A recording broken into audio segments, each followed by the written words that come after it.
everybody. Thank you for tuning back in. My name is Eric Messer. This is episode 10 of the Madhouse Unfiltered. This is our Legends episode. And we're sitting here talking with three of the Madhouse Legends here. We have Puddin Swisher, Jimmy Johnson, and Philip Smith. So before we get started here, I just want to thank MJ Printing and Graphics for their continued sponsorship of the series. Visit mjcustomprinting.com to figure out how they can get your vision to come to life. How y'all doing today, gentlemen? Doing great. Doing good? Y'all feeling all right? We're here. That's Still good. alive, thank the Lord. That's good. All right, so the way I always get started here with these episodes, we just go straight to the beginning on where you got your start in racing. So I'll start right here with Puddin. How'd you get your start in racing, sir? Built a car right here in 1960, and been at it ever since. That's good. That's good. You were always around racing, just growing up? No, You weren't. Okay. I just decided I wanted to try it. You wanted to try it. And did you go straight to Bowman Gray, or did Yeah. you? Okay. And how long did you race at Bowman Gray before you started working up into the smart, into Southern Or Modified? what? How long did you race at Bowman Gray?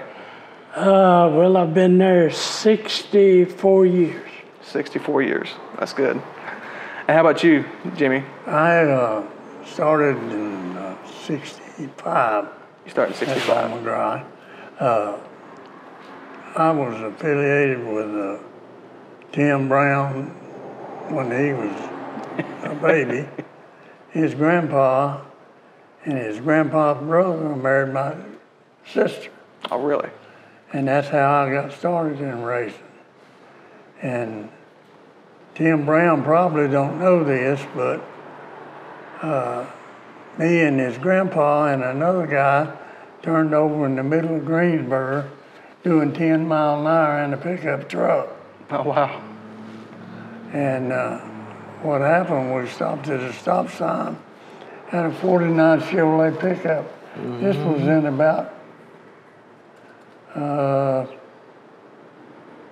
65. And had a V8 motor in that pickup, and I had a race car behind it back then. Didn't have no trailers. And Eb took off. That's Eb Clifton, Tim Brown's grandpa. He said, I want to see if it'll spin a wheel. And he kicked the clutch. And when he did, the toolbox, great big chest, Yeah. come down, went on the left front wheel of that race car. Turned us no. over right in the middle of the street. He said, golly dang, how'd this happen? The tires and the wheels and jacks and all over the street, Main Street, right in front of the Coliseum. There wasn't anybody in there, but it'd been a good show. But that really happened. That's funny. And how about you, Philip? How'd you get your start in racing? Well, I started out, I'm not sure what year I really started. I started playing with old claiming car they used to have at Bowman Gray. They were $99 claiming cars. Right. So I think I really got started pulled in right around 1970. But I played a little bit before that, but not nothing serious, you know. Right. I remember a story that Richard Childress told that he used to race those claiming cars too. He did. You ever run into him? He did. Yeah, Richard he was playing over there when we were. We're not far from the same age. But That's awesome. and then Puddin was a big inspiration to me, and I got sort of hanging around him some, and we sort of got to playing together. And You had to break for it. I won my first modified race in his car, and I think I won my last one in his car. I do. Before I quit. But good. you know, it's I really don't know what year for sure when I first really I think I won my first modified race in, what was it, 1974 maybe, something like that. Somewhere in there, I don't know. Yeah, I don't even remember. I don't have that in front of me. Okay. But it was quite back in them days. It was something to go.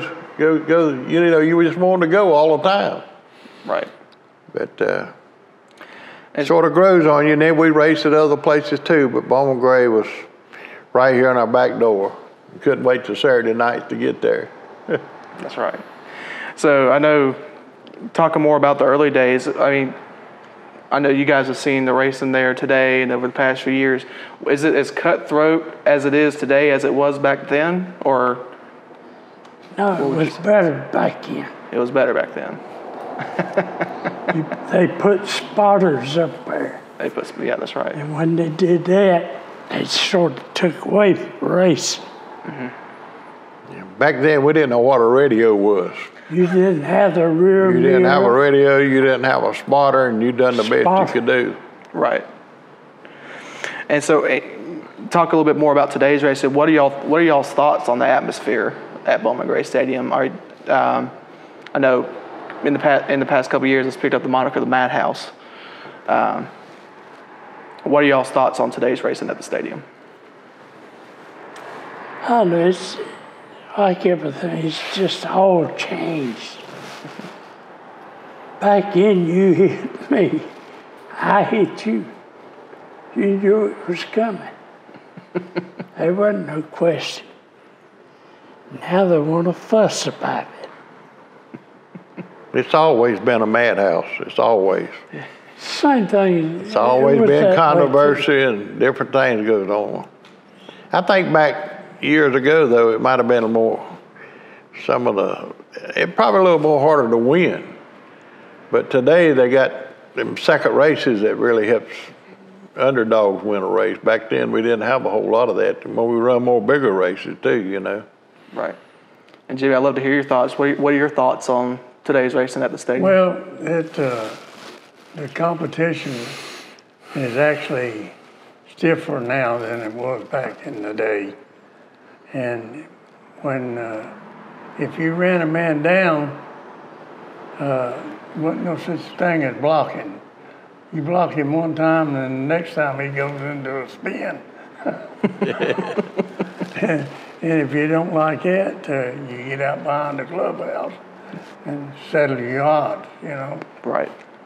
It's like Bobby and Myers and Curtis Turner. They were two of the greats over there, and they managed to get in quite a few altercations. And Bobby got a tire tool, started towards Turner with a tire tool, and Turner reached in his pocket and got a little old pistol out and said, "Bobby, what are you planning on doing with that tire tool?"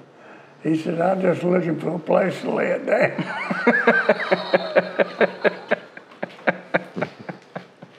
That's awesome. That actually happened too. That's awesome. So we'll dive a little bit deeper into your careers here. I'll start with you, Philip, here.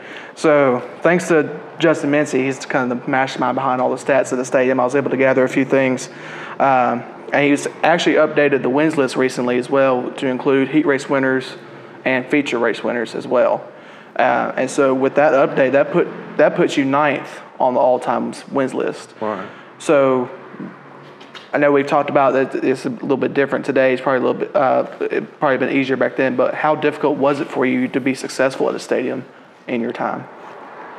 Well, it was something you really had to work hard for. And I never did go out to try to chase points. I just wanted to try to win a race. Mm-hmm. And that's what I worked hard to do. But as far as being successful, back then we had to work on race cars at your odd times and do the best you could, and then try to go play on Saturday nights. And it was a hobby instead of trying to be something you want to work out during the week. Mm-hmm. And you study about it during the week, what you want to do. And we try all different kinds of setups. And of course, back then you soaked tires, you done a little bit of everything to get by to try to win over Who there. done that? But anyway, that was the main thing that I tried to do. But it was. I had some good people I had to race with. I tried to outdo them every week. That was something else I wanted to do too. Back when Perk Brown was running, and Ralph Brinkley and Junior Miller, and we all tried to outdo one another. But at the end of the day, we always tried to have a little fun, That's right. And Puddin, with the update here, you sit 21st on the all-time wins list with 32 wins. but unfortunately, you never had a championship come your way.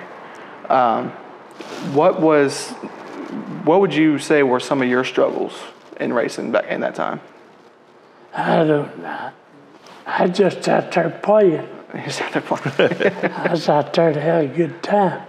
Of course, I don't even know. I started in the hobbies. I don't know how many races I won in the hobbies. And then when I first started Modified in '65, I run Sportsman. Mm-hmm. And I won the Sportsman Championship. That's right. Mm-hmm. 2 years. That's right. And the state. But they don't count to you. So I don't know where I'm at. Yeah, that's. I couldn't tell you what I'm. Yeah, I do have your hobby division stats here. So you have 55 starts and you have 8 wins in the hobby division, and you won the 1964 hobby division championship. Yeah. That's right. Okay. And going to you I here. won 8 in '54. Did you? 64. 64. Okay. That was a I championship. got yeah. away to Daytona. I was going up. That's right. All I remember. They told me I couldn't run Oh, really? hobby no more. It got too good. I went up, had fun. And Jimmy, you have 98 wins. I actually got paid for 102. You got paid for 102 wins. Yeah, but I didn't get credit for 4 of them. And you also have 469 starts. That's the second most in sportsman history. And you also have 7 championships in the Sportsman Series, right? Yeah, 6. You have 6. To be exact. Okay. All right. And so what would you attribute to your success at the stadium? Well, I started over there at the stadium, and back then, if you raced at a track that wasn't sponsored by NASCAR, they'd try to find you. And I got one of them too.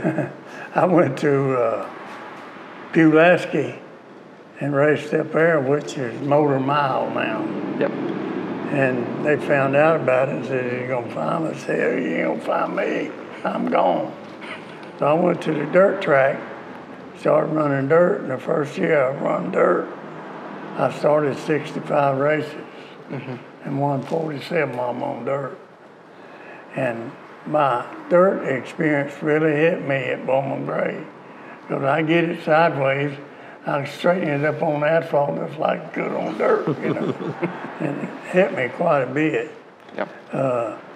And a guy spun me out one night. I'm not gonna call no name. He spun me out coming off the turn. And I was in the grass spinning trying to get out. He come by and he grinned at me. And I didn't think it was too funny. So he went over on the front straightaway and stopped. And the longer I sat there, the madder I got. So I wound it up and over here and went around there. And if I touched him, I didn't know it. But his door about fell off. And the official asked me, he said, "What'd you run into him under caution for?" I said, "Well, damn fast he was, I sure as hell wasn't gonna catch him under green." So anyway, we got over our controversy and went on. And one night I remember there was 24 cars there, and I drew 24. In a 20-lap race, I won it. And I pulled 16 out of the hat, and I won it. And of course, I done that, I can't remember, 3 or 4 times. We went a double header. Right. But it was quite a thrill for me and the family. But in the meantime, I'll tell you about the dirt. I was running a dirt track down in Reedsville on Friday night, and had a wreck down there, and the car hit me head on. Went home, worked all night, and when we worked all night. Went to next train, 311. I'd leading the race and I was going down the back stretch. Just turned right like that. Went off in a hollow about half as deep as this building. End over end, landed on the top. And the bank was here to the track. I couldn't get out to the driver's side, so I went out to the other side. And I got about 40 meters of that truck. She blowed up, burnt completely up. I got a book over, I got a picture. Oh, wow. And that's when I decided to go back to Bowman Gray. So I got an old junker car from a guy and made a Sportsman car out of it. Should have been, but it was still a dirt car. Took it to the dirt track. Took back to Bowman Gray in '75 with a dirt car and finished second first night with a dirt car. And from then on, got a new car. Hank Thomas built a Nova for me, and it was an immaculate car. So I drew third on the first night. When they give the green flag, I put 2 wheels in the grass and passed the 2 leaders. And got down to the turn, and I backed off. She was hung wide open, boom, right straight down the ground. And the owner of the car said, "What happened, Johnson?" I said, "The accelerator hung." "Ain't no way." I said, "Well, look at it. It's flat on the floor." He said, "Why didn't you cut the switch off?" I said, "If I'd had that much time, I'd have jumped out of that damn thing before it hit the wall."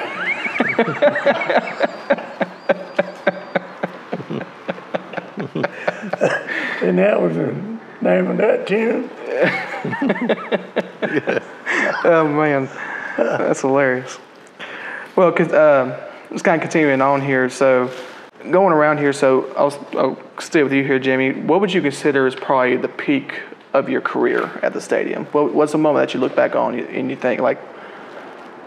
Well, in 1989, everything was going good, and I'm going to the doctors and all, and I got to checking, and I had clogged arteries. So nothing to do but do a triple bypass. So I set out in 1990 and went back in 91 after heart surgery and won 3 races that year. So from the time I went back after heart surgery till I quit, I won 27 races. Wow. And all of them were the same car. And the car was like 13 years old. It's about as old as I was. But anyway,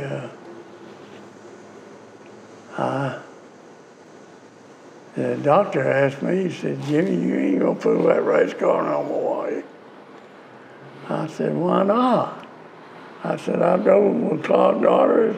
I got them cleaned out now. I want to be in good shape." He said, "Case closed." All right, what? And I got a picture. He made a deal with me. He come in the hospital the night they told me I was going to have surgery. He said, "I hear you need your heart operated on." I said, "Well, that's what you say." He said, "How you getting in racing business?" I said, "You get my heart fixed, I'll show you how to get in racing business." So we made it up. After the first year, he come over, drive my car some. He come over, got a picture of him driving. That's good. It wasn't about 3 or 4 laps. He run about as fast as I could. And come find out, in the meantime, from one deal to the other, he had went to Richard Petty driving school. He got him a little experience. But he was the main doctor at a cup race for anybody that had heart failure or anything like that, they would contact him. He was a nice guy. He lived right down the street down here. The year he operated on me, he had 300 acres of corn. Oh, wow. They call it the Madhouse. A cornerstone for what stock car racing is, has been, and always will be. A place where fenders rub, tempers flare, and legends have raced since 1949. In 2025, the Madhouse opens for the NASCAR Cup Series with the NASCAR Clash at Bowman Gray Stadium.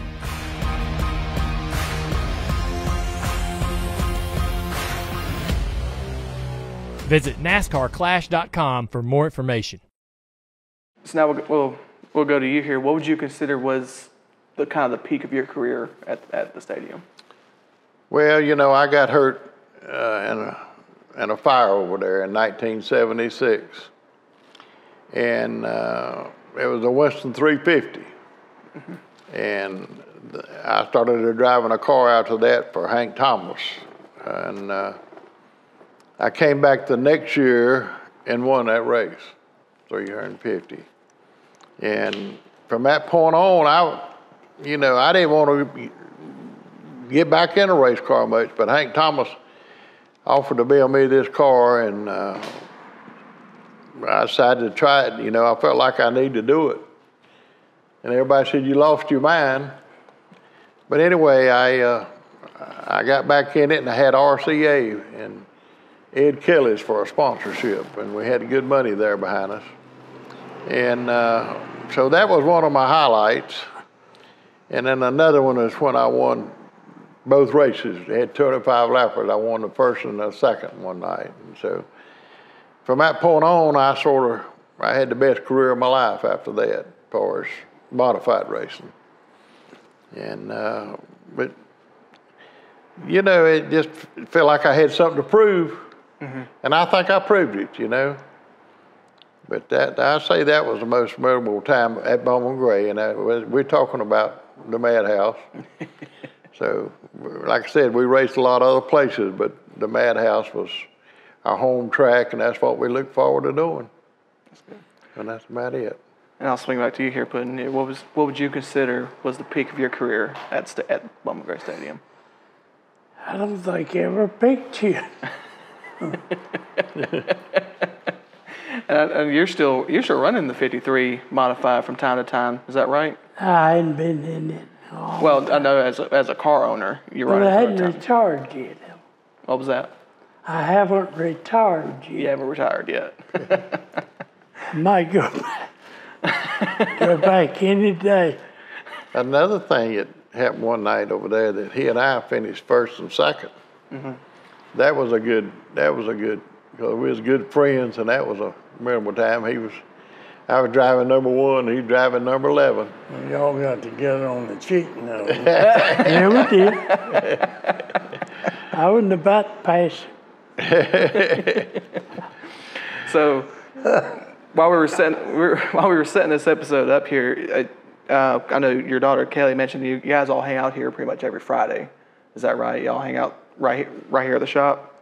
Sometimes. Yeah, sometimes. Yeah. So, as y'all are sitting here telling stories and stuff, like what's one of your favorite stories and favorite times to look back on at the stadium that you can tell on camera?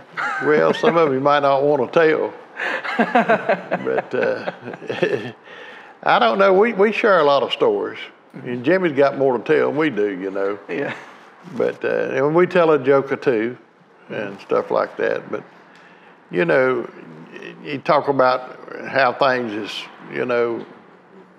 For me, it's like a part of my life. I've done it so long, and then I got hooked up with Gary and Bert Myers, and I look forward to talking to them about it. We talk about, man, if you'd have won the race tonight, if you'd have used the bumper to so-and-so, and, you know, just little old smart stuff like that, and we pick at one another, you know. Right. Why didn't he spin him out? And or something other like that. But you know, it just we just have a sometimes good fellowship over here.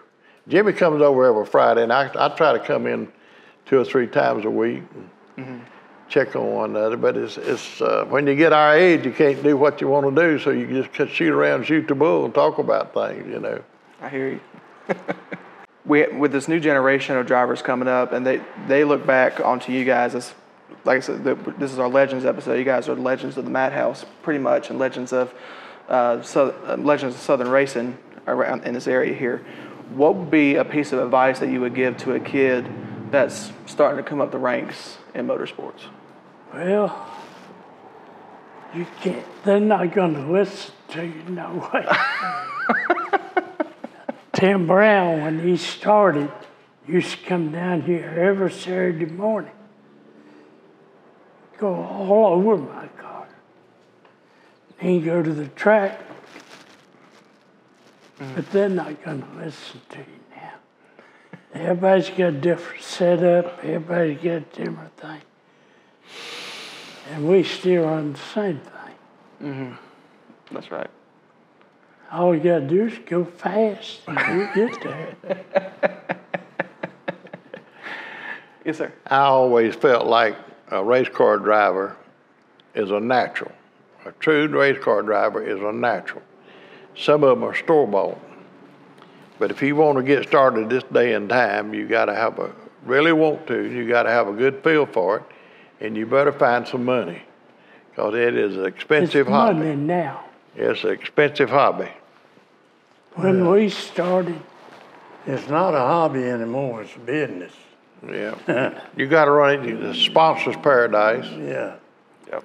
But it's hard for a young kid to get started, but some kids just got a knack for it, just like maybe a truck driver or a heavy equipment operator. Some of them's good, some of them not, you know.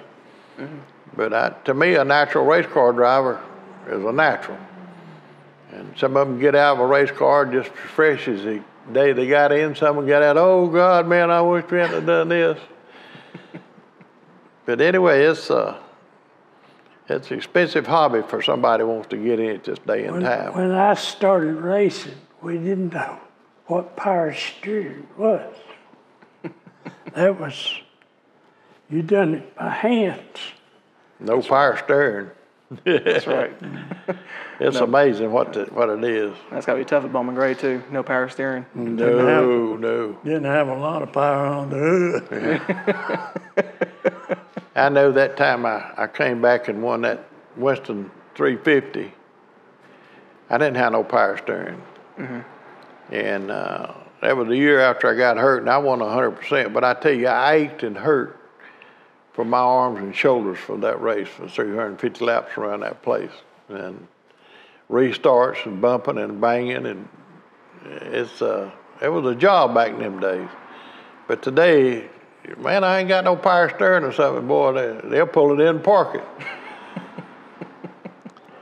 Well, the first time they put power steering on my car, I stayed in the infield more than it did on the track. It's too easy to turn, you know. Damn, what's the matter with this thing? And so, I know we're kind of looking to the future a little bit. We've seen a lot of changes this year at Bowman Gray Stadium with NASCAR coming in and buying into the stadium.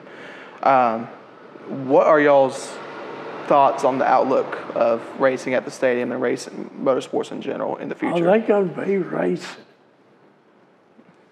NASCAR didn't spend that money for nothing. That's right. Yeah, you guys have any thoughts on what y'all think about the future of the future racing at the stadium? We just don't know what's going to happen. Just like we were talking earlier about soft walls, and I heard they want to have a truck race over there, and I heard we might be limited a certain amount of races to run. But I think if the way it's turning out, it's going to be good. At least NASCAR will back you up. Well, And before, you didn't have a lot of backing if something was to get checked out on it, you know, like protests and stuff like that. So we just don't know. NASCAR has always been a big thing, but NASCAR's always, we have to get NASCAR license to race there, so Yeah, had the insurance. that's right. And NASCAR is going to be the winner. Yeah, they're going to win one way or the other. Yeah, they're going to win. No question about that. I've not been down that road. And kind of the news, it's been in the rumor mill for a while with the Clash coming to Bowman Gray Stadium, and I mean the Cup Series hasn't raced there since the 1960s. What are y'all's thoughts on the Cup Series coming back? Well, It's too You tight. don't think they'll do it? yeah, they'll do it. Well, you see what the Clash is like out in California. Well, You can't pass, and it's just not that good, you know. yeah, but they ran back in the 50s and 60s. They ran things like that over there. Oh, I know. It But wasn't too tight for them. But the competition, you get a car out front and he'll stink up the show. Of course, they're doing it anyway. Right. I just don't think you'll see a Cup race there, other than that Clash maybe. Right. Well, you remember when they run the blunderbuss? Oh yeah. It wasn't too tight for them. They used the guardrail to get around there. Yeah, but the They done thing, like Ross things Chastain done it. things is, Martinsville. you think they're gonna have a Cup race there then, Jimmy? They had one in Los Angeles, didn't they? Yeah, that's at there. That's not the same thing. That's not a full race. That's not. Yeah, the Clash. It's not 400 laps like they used to run and stuff Yeah. like that. Well, The Clash these days is right around like 125 laps or so with a break right in the middle. Yeah. yeah. So yeah, and kind of one more question here before we start wrapping up. I'll go through each one of y'all here again. I'll start with you here, Puddin. Who would you say was probably the most beneficial to your career or influential? Who would you look back on as somebody that helped you the most? On race. On racing, yes. Me. Me, he got to bankrupt me. He was good for me, and I was good for him. Really, it was the S&R. S&R. Yeah. My daddy never went to a race. He didn't like So you pretty much did everything on your own. S&R kept S&R kept you going. Philip behind business. We talking about stories.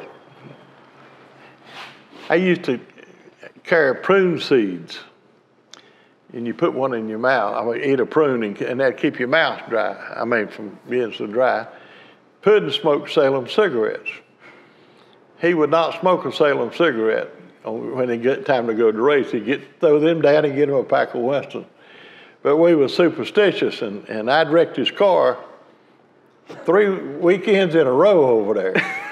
And we was coming home, and Puddin got a hold of my prune seed. He said, throw them damn things out the window. I said, they're bad luck.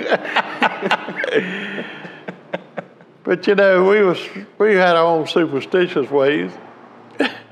Then one morning I was getting ready to go to race, and my daughter had a little old kitten, and I stepped on that cat. Oh no. And actually, I hate to say it, but I killed that cat. And I went to the racetrack that night. I had the office night I ever had. Just tore up a car. But you know, that's being a little superstitious and things like that. But that was good. It kept the morale going, you know. And so y'all had kind of the normal like racing superstitions like peanuts, $50 bills, green cards. Yeah. That company people used to pit underneath the grandstands, and they dropped peanut holes down in the carburetor and stuff like that. Yep. That's all. And And you wouldn't dare carry a $2 bill in your pocketbook. I remember back in the day, the guy came down from New York. His name was Ralph Ligori. And he was a prize fighter up in New York before he came down here. And at that time, the guardrail was about that high, and on up here a little ways, had a cable run through a telephone pole around there. And when somebody put you over the wall, they'd hang you up just like putting you on a clothesline. Oh, no. So Ralph and this guy got into it and on a racetrack, and Ralph hung the guy up on the cable, and after the race, they got him down, and they got out there arguing, and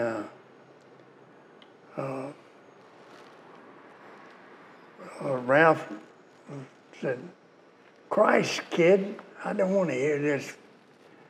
And he turned around and walked off. When he did, the guy hit him right in the back of the head. And he turned around and says, "Christ, kid, is that hard as you can hit?" He said, "You damn right." He said, "Well, your ass is whipped."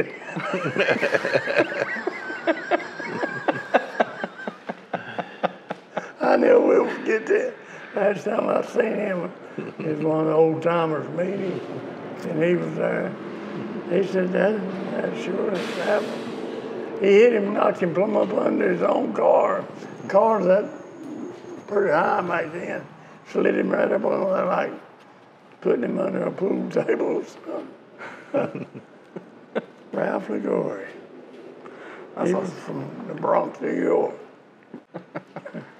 That's good. Awesome. Well, I appreciate y'all being on. I really appreciate everybody here coordinating. I know this is about a month in the works, but We appreciate you having us. yes, sir. It takes a while for us to get limbered up. We could sit here all day and could still come up with the same stuff. So, one more quick question here before we go. I'll start here with you, Philip. Do you remember the first time that you went to Bowman Gray, either as a fan or as a driver? Oh, yeah. Why don't you tell me about that? Yeah, my uncle used to take me up there and watch the races, Wendell. And I thought it was nothing like it. I remember going up there and seeing Joey Chickwood in the Hale drivers. First time I ever seen a car go around that racetrack on two wheels. I thought that was, and see him do those reverse spins. Mm-hmm. But, That's in 1953. yeah, and I had an old Hoover tractor that my uncle and my daddy helped put together. And I had me an old ball field out there, and I'd go around that ball field side by side, and I learned how to do them reverse spins, just like Joey Chickwood and them did. But I thought, man, it wasn't nothing like that racing, and it just grew on you, you know. But that was quite a time back in them days. It's hard to remember it all, but Yeah, I remember getting started like that, you know. that's good. What about you, Jimmy? Do you remember your first time at the stadium? And the first experience that I really had in racing was I went to Daytona in 1957 when they run the beach. And that was the most fascinating thing that I'd ever seen at a racetrack. I'd stay on my brother-in-law, Fuzzy Clifton, which is Eb Clifton's brother, was my brother-in-law. And he started 33rd in the race and finished 9th overall. But I'd be on the beach and I'd run across the dune and watch him come down the asphalt, you know. But after I found out a little bit about that place, there were 9 different species of snakes in them dunes, but I didn't know that. If I had I wouldn't have been running across there, I'll tell you that. But I wouldn't take nothing. That was next to the last year that they ran them. That they ran the beach. You know. Right.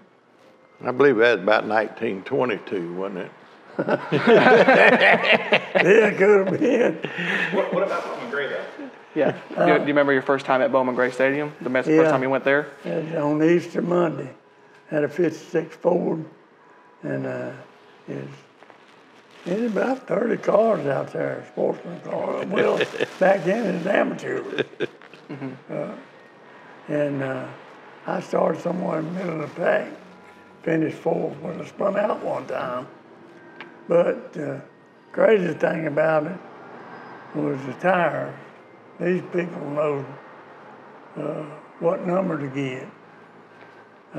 T16 was the tire to run. on a short track. And I went to this Bill, what was his name? Up North Wilkesboro. Anyway, that's where I got my tires. He didn't have no T16. He had some T18s. I said, hell, that's close enough. Let me have some. I didn't know no difference. I got me 6 of them, 2 spares. And come find out there's a right side Daytona tire, you know. It's like scooting on ice, you know. But that didn't make no difference. You run what you can get hold of. Right. What about you, Puddin? Do you remember your first time at the stadium as a fan or as a driver? Remember your first time? First time I went was in '52, I think. Mm-hmm. I was still in school, Yeah. but I liked it. And it took me 52 to 60 to get me a car built. Mm-hmm. But I got it. You got it. Still like it. Budweiser was one of my sponsors, and they really took good care of me. What was that again, sir? Budweiser was my sponsor, and they took care of me. And the Hawkins run the stadium in. Mm-hmm. And if something happened to me, I blew an engine, wrecked pretty bad on Monday morning, there'd be a phone call. Gonna be there Saturday night. I said, I don't know about that. Ain't got no money to buy tires or motors, whatever. Well, I'd like to help you, but I don't see no way. I said, all right. Wednesday, I go to the mailbox, get a check in the mailbox, you know. You got deal money? And that kept us going some too. That's awesome. One thing I want to say about Bowman Gray, you're talking about back in the earlier days. Whitey Norman, he was a friend of all of us. We knew him. We used to go to some of the old-timer things with him. We was coming home from Orange County, and we got to talking about it. I said, Whitey, back when y'all first were racing and everything, said, was there anybody that didn't drink? Whitey, he looked around and said, you know, I don't believe it was. That meant everybody take a little drink, settle them nerves, you know, and all that stuff. He said there's liquor everywhere back then. The more you had liquor on your breath now, you get thrown out. But he had a good sense of humor talking about it. Said, I believe everybody took a little drink. All right, well, thank you again, gentlemen. It's been an honor to sit here and speak with you guys. Thank you to Matthew Dillner. He's behind the camera. He was hiking up from Charlotte to help me out here. So this weekend, it is championship night at Bowman Gray Stadium. So come on out for the AgriStar Farm Credit Union 150 and help us crown a few champions at the stadium.